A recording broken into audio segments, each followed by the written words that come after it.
A rigorous customer due diligence process is a crucial element of any financial firm's anti-money laundering program. As CDD regulations increase around the globe, you need a reliable, tested, and proven solution. With our superior risk assessment and support for efficient operations, plus our dedication to facilitating outstanding customer experiences, Oracle is the clear choice for your organization. O Travelex Bank é o primeiro banco do Brasil focado em câmbio. E ter um especialista em operações com diferentes moedas é mais econômico e vantajoso para seu negócio. Aqui você conta com mais agilidade e segurança em suas operações internacionais. Para o fechamento de um câmbio, de uma importação ou exportação ou uma operação financeira. Muito mais do que um banco tradicional em que o câmbio é só mais um serviço. Nós somos referência. Acesse travelexbank.com.br. Meeting Know Your Customer regulation is challenging, but there is a lot to overcome. Inefficient processes, evolving policy and business risk appetite, and a lack of investment in technology solutions. The risks are clear: low quality first-time review, reputational damage, and a poor customer experience. KPMG helps transform Know Your Customer by combining deep domain expertise, leading technology, and a commitment to operational excellence.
You know the importance of stopping money laundering.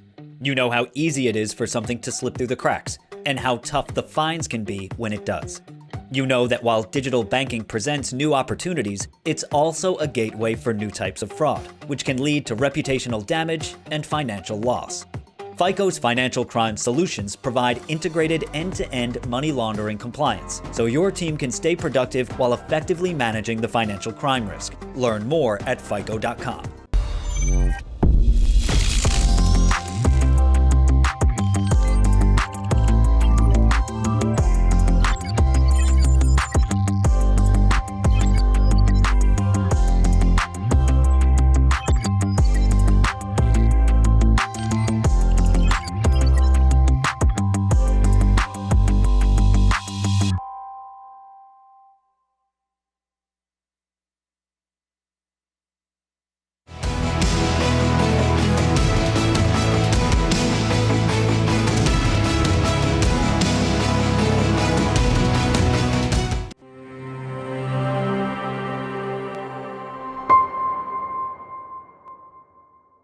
Olá, sejam bem-vindos novamente, vocês que acompanham o Congresso de PLD, de Prevenção à Lavagem de Dinheiro. Agora teremos a participação de Pierpaolo Cruz Bottini, professor da USP e sócio-advogado no escritório Bottini Tamazauskas. O tema, os novos entrantes, riscos, oportunidades e assimetria regulatória em prevenção e combate à lavagem de dinheiro e ao financiamento do terrorismo.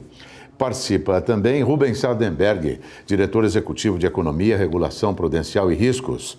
E Isaac Sidney, presidente da FEBRABAN, é quem recebe o nosso convidado. Isaac, por favor. Muito obrigado.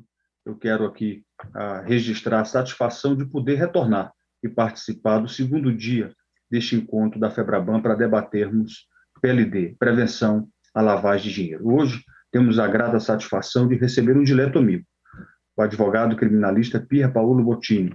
Pier, muito obrigado pela sua presença.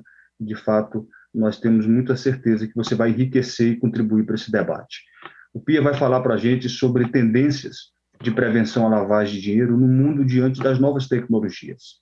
O mundo está se digitalizando, é importante a gente entender como que a PLD se insere nesse contexto. Também ele vai falar sobre o cenário brasileiro, os novos entrantes, os novos players, o cenário tecnológico, há mais benefícios ou riscos. O Pier vai responder isso aqui para todos nós. Vai também falar sobre a situação atual da regulação do setor. A regulação atende ou não? Nós temos aqui pelo menos 2 reguladores importantes, o Banco Central e o COAF, sem contar outros reguladores da indústria financeira. Ele vai ainda discorrer sobre a importância da adoção e da observação de regras de PLD pelos novos entrantes. É importantíssimo que todos os segmentos, todos os players que integram a chamada indústria financeira estejam conectados, estejam com o mesmo propósito de buscar prevenir e combater a lavagem de dinheiro. Quem faz mais e quem faz menos, quem deve fazer, isso tudo o Pier vai aqui nos dizer. E, por fim, ele vai falar sobre a oportunidade para o uso de novas tecnologias para desenhar regras que possam desonerar todos os participantes do mercado. Eu quero já deixar aqui com o Pier 3 perguntas para a reflexão dele, quando ele estiver discorrendo na sua fala.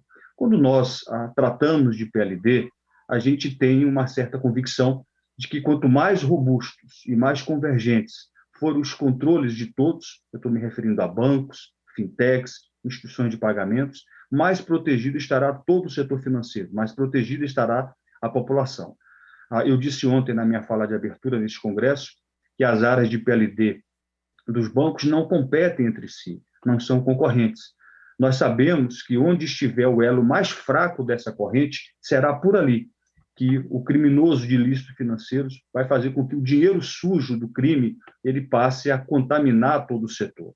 Então, com base nessas considerações, como você, Pia, avalia que seria possível fazer para que haja um controle mais efetivo, mais eficiente entre os diversos players que integram o mercado financeiro? Isso porque eu já me encaminho para a segunda colocação, para a segunda pergunta, que é uma reflexão.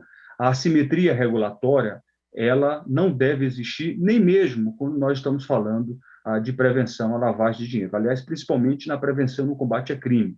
As regras precisam ser claras, precisam ser iguais para todos os participantes. É fundamental para que todos entendamos qual é o papel de cada qual. Aqui não é uma questão de concorrência. Quando nós enfrentamos o crime, temos que estar todos na mesma página, né? Então, nós defendemos que a concorrência saudável do setor, ela passa por regras que sejam simétricas, sobretudo no enfrentamento da criminalidade financeira. A competição ela precisa ser justa, ela precisa ser equilibrada. Claro que é necessário que haja incentivos para romper barreiras de entrada, mas é fundamental, Pia, que a gente te ouça sobre se existe ou não assimetria no que diz respeito a regras dos reguladores para a prevenção à lavagem de dinheiro. E, por fim, nós estamos observando uma transformação importante no mercado bancário, incluindo aí o surgimento de novos players, há um crescente processo de internacionalização da nossa economia. Eu queria saber de você o que você acha em relação a normas de PLD, se é necessário realizar algum ajuste no nosso arcabouço para enfrentar essa internacionalização. Pia, muito obrigado. Eu tenho alguns compromissos, estou em Brasília fazendo algumas agendas aqui de interlocução, então quero te agradecer, não poderia perder essa oportunidade de comparecer, sobretudo no seu painel, para poder não só prestigiá-lo, mas para poder, de fato, deixar aqui uma mensagem do presidente da FEBRABAN para você neste evento, que é o principal evento que a FEBRABAN realiza todo ano para discutirmos prevenção à lavagem de dinheiro. Muito obrigado, um abraço a todos vocês. Obrigado. Obrigado, Isaac. Eu queria, antes de mais nada, agradecer ao Isaac, ao Rubens, ao Eli, pela oportunidade de poder estar discutindo um tema que é um tema muito relevante. Cumprimentar o Isaac pelo importante trabalho que ele tem feito, capitaneando a FEBRABAN, enfim, toda a equipe extremamente qualificada que vem discutindo esses temas que são, mais uma vez, importantes, relevantes, polêmicos e que precisam ser enfrentados aqui. Bom, sobre o que eu vou falar aqui, o objeto, a minha ideia é tratar um pouco dos novos desafios que surgem no âmbito da regulação da lavagem de dinheiro com a entrada dos novos atores, né, dos entrantes, e com as novas tecnologias oferecidas no mercado de serviços financeiros. Eu já vou adiantar que eu não sou especialista em detalhes das regulações, nem em questões específicas que compõem, de certa forma, o cotidiano dos profissionais de compliance. Eu vi aqui as apresentações anteriores, mas a minha ideia não é tratar dos detalhes das circulares, dos órgãos regulatórios ou dos atos normativos sobre esse tema, porque também tudo isso a gente já conhece a exaustão. O meu objeto de estudo, mas é meu estudo acadêmico, tem sido os impactos dessas novas tecnologias na prevenção à lavagem de dinheiro. E eu tenho estudado também em que momento estão as reflexões das autoridades nacionais e internacionais sobre as medidas mais adequadas para tratar desses temas sob uma perspectiva mais macro aqui, né? Então, a gente, no âmbito da universidade, a gente criou um grupo de estudos sobre lavagem de dinheiro. A gente juntou a USP com a Fundação Getúlio Vargas e a gente fez um grupo amplo de estudo que começou a estudar esse cenário e começou a estudar as tendências regulatórias, não só no Brasil, mas também na Europa, né? Então, a gente tem estudado as diretrizes da União Europeia, os impactos dessas diretrizes nas recentes alterações da legislação nos diversos países europeus. E o interessante, isso que eu queria compartilhar com as senhoras e com os senhores, a gente tem percebido um movimento muito paradoxal. E por que paradoxal? Porque, por um lado, a gente percebe uma preocupação das autoridades públicas com os espaços criados para lavagem de dinheiro, para ocultação e dissimulação de bens, com o advento das novas tecnologias, né? E, diante disso, a gente percebe uma tendência em aumentar os rigores regulatórios. Mas, por outro lado, como o Isaac bem disse, a gente percebe, aos poucos, o reconhecimento de parte dessas autoridades de que os exageros de algumas regulações ou da aplicação de algumas regulações têm afetado a competitividade em certos setores, tem criado desigualdades, tem engessado, de certa forma, a atividade econômica. Então, só para dar aqui um exemplo concreto, né? Por um lado, a União Europeia aprovou a sexta diretriz, que vocês conhecem bem, sobre as políticas de combate à lavagem de dinheiro, e ela determinou nessa diretriz, todo mundo também sabe, acabamos de falar aqui sobre criptoativos, né? A adoção por parte dos países membros de uma série de medidas de prevenção no campo dos criptoativos, né? Mas, por outro lado, percebendo os excessos de determinadas regras, o GAFI tem refletido a respeito disso. Ele lançou em fevereiro, nós também os senhores e as senhoras conhecem, um projeto chamado Mitigating the Unintended Consequences on the FATFA Standards. É uma mesa de discussão para refletir sobre os problemas da implementação sem cautela ou inteligência dos planos de contenção de lavagem de dinheiro, que acabam por afetar, em alguns casos, brutalmente, a atividade econômica sem ganhos muito plausíveis de combate à criminalidade. Esse paradoxo internacional também se verifica no Brasil. É evidente que as inovações tecnológicas que chamam a atenção da Europa e do GAFI também impactam o Brasil, né? Em especial nesse cenário da entrada de novos personagens no mundo de prestação de serviços financeiros. Mas, por outro lado, os eventuais excessos regulatórios também têm sido objeto de reflexão das instituições públicas que estão envolvidas no combate à lavagem de dinheiro. Então, nesse contexto, meu caro Isaac, meu caro Rubens, eu queria tratar justamente do tema nesse cenário dos entrantes no mercado financeiro. E dentre eles, dedicar uma atenção especial às fintechs, né? Que a gente pode caracterizar aqui como as empresas que apresentam soluções tecnológicas para serviços e operações financeiras por meio de soluções digitais ou de plataformas digitais. É evidente que falar em fintech, né, a gente está falando de um guarda-chuva conceitual que abriga uma heterogeneidade de novos atores e que prestam os mais diferentes serviços. Quando a gente fala em fintech, a gente está falando de banco digital, de instituição de crédito digital, de operador de arranjo de pagamento, né? Mesmo as exchanges que foram discutidas aqui no painel anterior elas podem ser consideradas uma espécie de fintechs, né? Então, todas elas formam um mundo disruptivo e dinâmico que traz uma série de possibilidades e novos desafios, em especial no setor de PLD. Eu vou começar falando aqui das vantagens. São evidentes os benefícios do uso dessa nova tecnologia para a prestação, na verdade, de qualquer serviço, inclusive os serviços financeiros. É evidente que, com o advento das fintechs, a gente se depara com menos burocracia, com mais celeridade das transações, com menos taxas, né? E, inclusive, uma maior bancarização de parte da população, o que é importante para o combate à lavagem de dinheiro. Mas, por outro lado, como o Isaac bem disse, é evidente que a facilitação das operações e a desburocratização, se ela não for acompanhada de cuidados e de cautelas, ela pode facilitar a prática de crimes em diversos aspectos, né? E a literatura e o próprio GAFI têm chamado a atenção para isso. Num primeiro ponto, as novas tecnologias podem ser um instrumento para aprimorar a prática de crimes tradicionais, né? Então, a gente tem visto aí, principalmente no âmbito da pandemia, um aumento de crimes digitais, né? Ou, por exemplo, o uso de novas tecnologias para facilitar a obtenção de lucros em sequestros relâmpagos, né? A gente tem tido notícia, por exemplo, do sujeito que faz um sequestro relâmpago, em vez de levar as pessoas nos caixas automáticos, ele pede para que sejam feitos os PIXs, né? Ou seja, o sujeito usa, né, a tecnologia para facilitar a sua atividade delitiva. Mas não é disso que a gente quer falar aqui, não é desse uso da tecnologia. O que importa aqui para a gente é o uso desses instrumentos tecnológicos inovadores para facilitar a lavagem de dinheiro, né? O uso das brechas ou das facilidades das novas tecnologias para possibilitar a ocultação e a dissimulação mais aprimorada do capital sujo. A gente sabe que a atividade humana é intensa e a gente precisa sempre acompanhar os novos passos daqueles que acham sempre novos meios para a lavagem de dinheiro.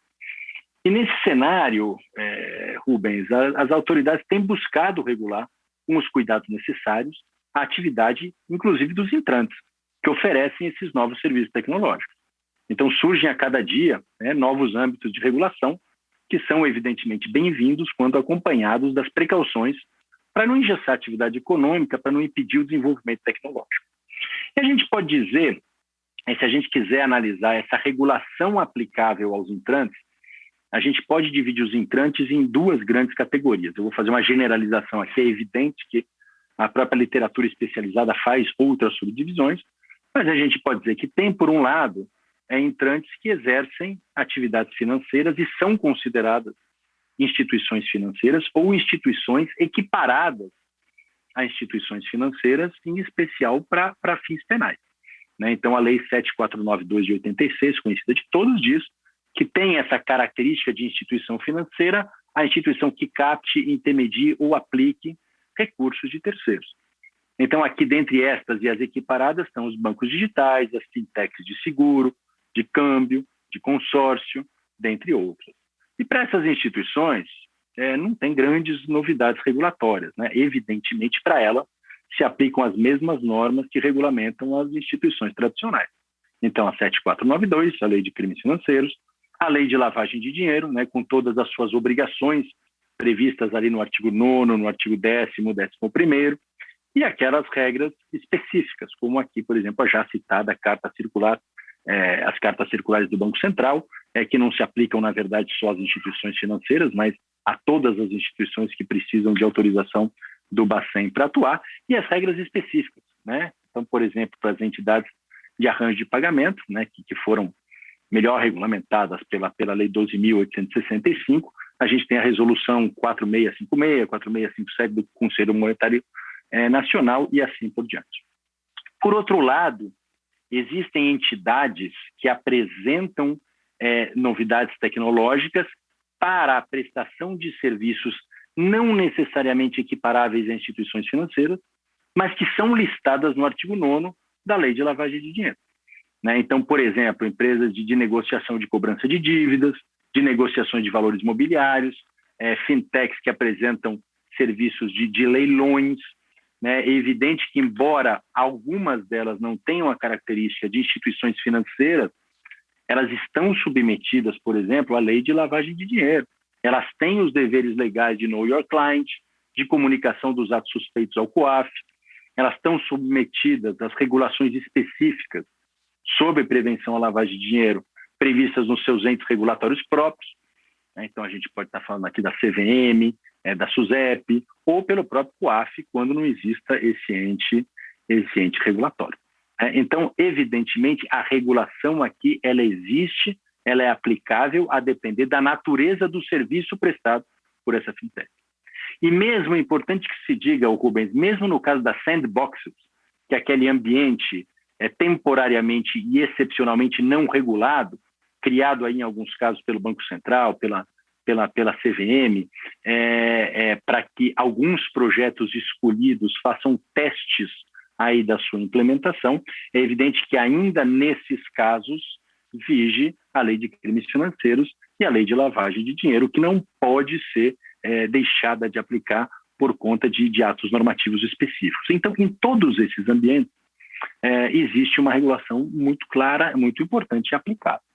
E dentro desse ambiente regulado, é importante que os entrantes cuidem para prevenir a lavagem de dinheiro, que eles criem ambientes seguros com medidas de compliance, evidentemente adequado à sua atividade e estrutura, para que o ecossistema, né, de prevenção à lavagem de dinheiro, que é composto pelas instituições tradicionais e por todos os entrantes, não seja abalado na sua segurança pela fragilidade do controle das partes.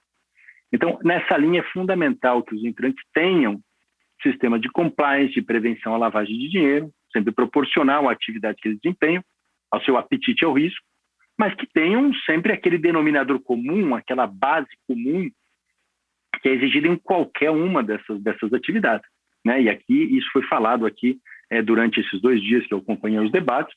O que vale para a instituição tradicional também vale para os entrantes. Então, o desenvolvimento de políticas de abordagens baseadas no risco, o desenvolvimento de políticas de know your client, né, coerentes com a peculiaridade dos serviços oferecidos, a adoção de procedimentos, como foi dito aqui, para identificar PEPs, o que não é uma tarefa fácil, né, diante da enormidade de pessoas com essas características no Brasil, a adoção de instrumentos para identificar sinais de alerta, red flags, relacionados aos serviços oferecidos, né, desenvolvimento de sistemas que permitam comunicar ao COAF os atos suspeitos, identificar esses atos suspeitos. Enfim, a gente sabe que é desafiador, tanto para as instituições tradicionais como para os entrantes, conhecer e cumprir esse número grande de regras que existem. Mas talvez, eu acho que aqui é importante, Rubens, é possível que o conhecimento e a intimidade dos entrantes, em especial das fintechs, com os aplicativos e os instrumentos tecnológicos, ele ajude a dar passos importantes para a criação de um novo ambiente de segurança e talvez com regras mais eficazes e não tão pesadas, né? Porque se de um lado é preciso que os entrantes observem essas regras de PLD, até para que não se crie, como o Isaac disse, uma assimetria regulatória anticompetitiva, eu acho que a gente pode usar essas novas tecnologias para facilitar o controle de atos suspeitos, né, para tornar a regulação mais leve, mais eficiente, né? Talvez a gente possa usar essas novas tecnologias para caminhar de acordo com essa tendência internacional de tornar mais factível a aplicação das regras do PLD. Talvez com o advento do que a gente chama de RegTech, né, do uso de tecnologia para incrementar os sistemas de controle e compliance, essa RegTech pode ser uma novidade importante que pode causar bons impactos no ambiente regulado. Então, talvez com o advento dessas novas tecnologias, seja possível impactar essa regulação no bom sentido. Então, por exemplo, o uso das novas tecnologias para facilitar a obtenção, a validação, a verificação da autenticidade das informações prestadas pelos clientes, ou pelos parceiros, ou pelos fornecedores, a facilitação de políticas de know your client, mesmo à distância, como foi dito aqui. Eu não tenho aqui abordagem relacionada ao risco para identificar o meu cliente. Eu preciso saber quem ele é. E talvez a tecnologia seja um importante aliado para isso. O uso de sistemas sofisticados de cruzamento de dados, né, para identificar vícios de informações, para identificar beneficiários finais, para identificar capacidade econômica e financeira, para identificar PEPs, né, sempre respeitando, como já foi dito, a LGPD, que sempre tem que observar e acompanhar essas atividades. Utilizar nova tecnologia para substituição progressiva do uso de dinheiro vivo. A gente já falou muito isso na Febraban, o dinheiro vivo, embora não, evidentemente, ele seja uma realidade, quanto mais a gente bancarizar as pessoas e trouxer isso para o mundo digital, mais fácil o controle. Enfim, é possível usar essas novas tecnologias, Rubens, para aprimorar o ambiente, A gente tem percebido isso no Brasil, tem percebido isso no exterior, né? Como aqui o Isaac acabou de dizer, não tem concorrência no enfrentamento da lavagem de dinheiro, né? Cada instrumento tecnológico ele é capaz e importante para aprimorar o sistema, desde que seja regulado e acompanhado. Então, para concluir, Rubens, a minha ideia era falar pouco mesmo, até para que a gente possa eventualmente responder as perguntas e debater esse tema, mas é evidente que o novo é inexorável, né? Ele não é bom ou ruim só por ser novo, mas a gente precisa usar essas novidades para aprimorar o sistema. A gente precisa que os entrantes eles tenham responsabilidade e transparência para evitar a lavagem de dinheiro. A gente está falando aqui em combate a crime. É preciso que as regras existentes sejam respeitadas com rigor, ou seja, o fato de eu oferecer menos burocracia não significa que eu não tenha que respeitar as regras, mas mais do que isso, eu acho fundamental que a intimidade dos entrantes, em especial das fintechs com as novas tecnologias, ela permita, num ambiente colaborativo, a identificação de novos procedimentos que facilitem, que tornem mais fácil e menos pesada a implementação da PLD e diminua o peso regulatório. A ideia é usar essa nova tecnologia junto com as autoridades públicas para pensar num ecossistema mais leve e, ao mesmo tempo, mais protegido contra a lavagem de dinheiro. Então, Rubens, eram essas as considerações que eu queria fazer na minha curta fala. Eu acho que a gente vive realmente um mundo novo, a gente tem uma realidade internacional que justamente traz esse paradoxo. Ao mesmo tempo que eu aumento a regulação, eu tento torná-la mais factível. Por quê? Porque a gente verifica na prática, tanto as instituições tradicionais quanto os entrantes, que elas perdem muito tempo, muita estrutura, muito dinheiro, muitas vezes cumprindo regras que não são necessariamente eficazes para coibir aquilo que é o foco da lavagem de dinheiro. Então, se a gente puder usar essas novas tecnologias para aprimorar essa discussão, para aprimorar esse controle de forma mais razoável, de forma mais eficaz, eu acho que todos nós vamos ganhar muito no combate à prevenção à lavagem de dinheiro. E a gente da universidade está à disposição, né, para levar esses estudos, para continuar esses estudos e para oferecer os subsídios necessários para que a gente possa caminhar nesse sentido. Então, obrigado, Rubens, mais uma vez, obrigado pelo convite, obrigado, Isaac, pelas carinhosas palavras e parabéns à FEBRABAN por estar fazendo mais um seminário discutindo esse, que hoje é um dos temas mais importantes aí na seara financeira e na seara internacional. Muito obrigado.